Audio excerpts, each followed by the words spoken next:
देखिए, ऐसा है कि जो मजदूरों के ऊपर सालों से हिंसा हो रही है, उस हिंसा के बारे में बात ना करके जो गुस्सा फूटा, जो यहाँ पर चीज़ें हुई नोएडा में, मानेसर में, ये पहले तो सोची समझी साजिश थी। जो नीचे पुलिस प्रशासन है, जो कंपनियां हैं, इनकी मिली भगत थी। ये आपको कई मजदूरों के बयान में, और ये सालों से स्क्रिप्ट भी रही है।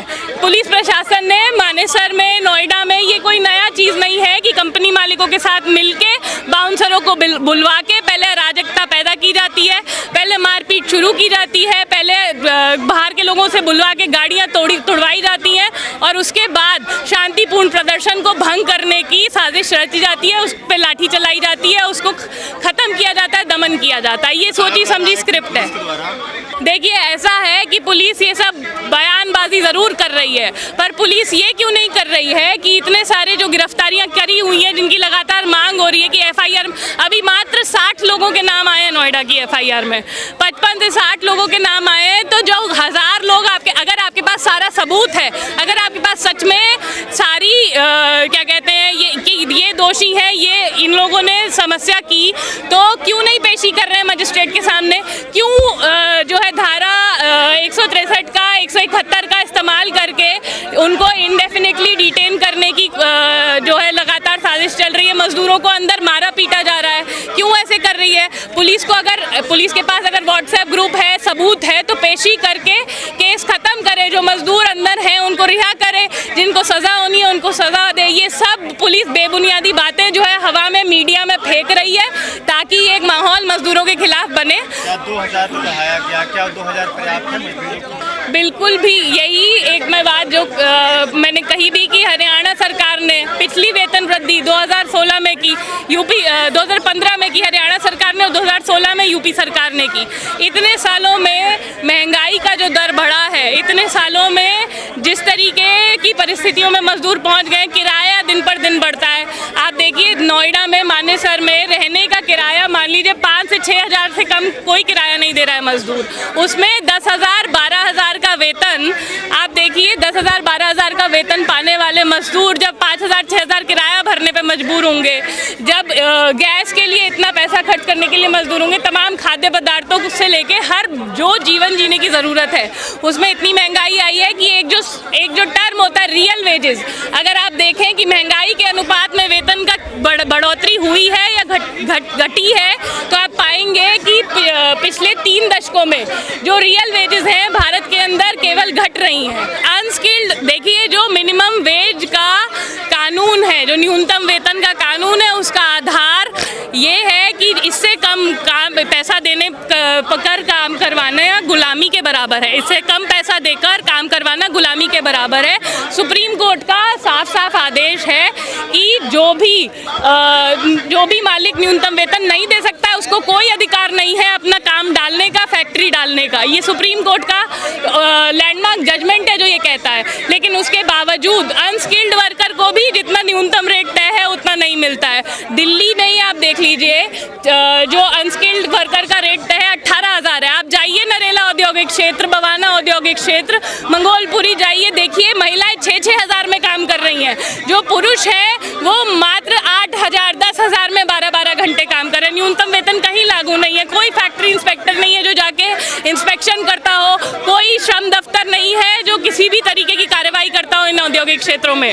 उद्योगपति सरकार से बिल्कुल पूरी तरह लिप्त है, पूरी तरह मिले हुए हैं। आप देखिए, मैं आपको अगर एक एग्जाम्पल देते हुए बताऊं तो नोएडा में ट्रेड यूनियनों ने, जो नोएडा में लेबर कमिश्नर हैं, उनके खिलाफ चिट्ठी पत्री भी जमा की है कि कैसे वो पूरा भ्रष्टाचार करते हैं। और ये मात्र उनकी एक कहानी नहीं है, सब जगह नीचे श्रम दफ्तर भ्रष्टाचार में लिप्त है, जहाँ पे क्या कहते हैं, पैसा मालिकों से वसूली कर ली जाती है। ये सरकार बोलती है वो किस तरीके का छलावा है, किस तरीके का झूठ है। योगी मोदी, एक जो बहुत महत्वपूर्ण बात है, ये एक छोटी सी बात मैं जोड़ना चाहूँगी कि आप देखिए, 11 सेंट्रल ट्रेड यूनियन जब से लेबर कोड पार्लियामेंट में आए तब से उसके खिलाफ तमाम हड़तालें, तमाम विरोध कर चुकी हैं। लेकिन सरकार ने ना तो सेंट्रल ट्रेड ट्रेड यूनियन से कोई वार्ता की और उसके साथ साथ जब 21 नवंबर को लागू करने की नोटिफिकेशन निकाली और 1 अप्रैल तक, तो सरकार ने तमाम झूठा प्रचार चलाया कि इतना वेतन मिलेगा, इतनी ग्रेच्युटी चलेगी मीडिया के माध्यम से। और आप देखिए सब जगह पर मजदूरों को यही जो झूठा प्रचार मोदी सरकार का था वही लौट के सरकार को तंग करने आया है। जब मजदूर पूछ रहा है कि कहाँ वेतन बढ़ा 1 अप्रैल से बढ़ने वाला था, कहाँ अधिकार मिले। देखिए इस बार का मई दिवस जरूर ही महत्वपूर्ण होने वाला है, क्योंकि हम देख रहे हैं कि मजदूर आंदोलन की लहर जो देश भर में चल रही है वो एक दिशा ले रही है और उस दिशा को आगे बढ़ाने का काम ट्रेड यूनियनें कर रही हैं। लेकिन ट्रेड यूनियन के आरोप पर भड़काते हैं श्रमिकों को ये लोग। देखिए ये आरोप जो मजदूर अपने बच्चे को रोज दवाई नहीं दे पा रहा है, रोज खाना नहीं खिला पा रहा है 2 टाइम का, ये ट्रेड यूनियनों पर ये आरोप लगाना बेबुनियादी है। ये आरोप मजदूरों को भड़का रही है, उनके भूखे पेट की आग और कुछ नहीं। मजदूरों को भड़का रहा है कि उनके पास कोई साधन नहीं है, कोई तरीका नहीं है अपनी सुनवाई का। कैसा वेतन मिलता है आपकी नजर में? महिलाओं को क्या संतुष्टि? महिला मजदूरों को किसी दिल्ली एनसीआर के किसी औद्योगिक क्षेत्र में समान काम का समान वेतन लागू नहीं है। जिस काम को पुरुष मजदूर करते हैं, जितना वेतन पाते हैं वो भी न्यूनतम वेतन से कम पाते हैं, लेकिन महिला मजदूरों को उनसे भी कम वेतन मिलता है।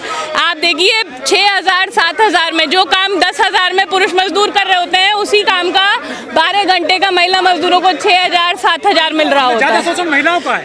बिल्कुल है, महिला मजदूरों का बहुत ज्यादा शोषण है। आप देखिए किस तरीके से नोएडा पुलिस ने, मानेसर पुलिस ने, आप देखिए सारी फैक्ट्रियों में से जो मजदूर निकले उसमें जो युवा महिलाएं मजदूर थी वो कितनी आगे थी आंदोलन में, और पुलिस ने कैसे बर्बरता से उन पर लाठीचार्ज किया है, कैसे मारपीट की है। जो राजस्थान में दिल्ली एनसीआर औद्योगिक क्षेत्र में ही आता है, भिवाड़ी औद्योगिक क्षेत्र में भी मजदूर सड़क पर आ गए हैं। हल्द्वानी में, उत्तराखंड में, पंजाब में, लुधियाना में, अलग अलग इंडस्ट्रियल एरिया में मजदूर सड़कों पर निकल रहा है।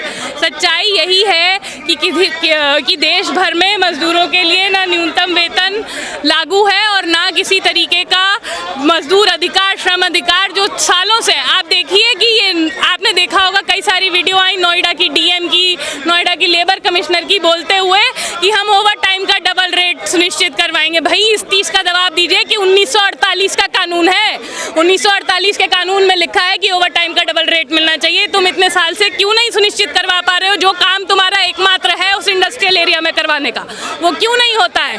कैसे तुम बोल रहे हो कि तुमने कोई मांग मान ली मजदूरों की? 11,000 से मात्र 13,000 वेतन किया यूपी सरकार ने, हरियाणा सरकार ने 3-4 हज़ार का इजाफा किया वेतन में। ये सब जो है ऊँट के मुंह में जीरा वाली बात है, जहां महंगाई इतनी ज़्यादा बढ़ चुकी है। गैस की किल्लत तो एक बहुत बड़ी समस्या मजदूरों के लिए बन गई है।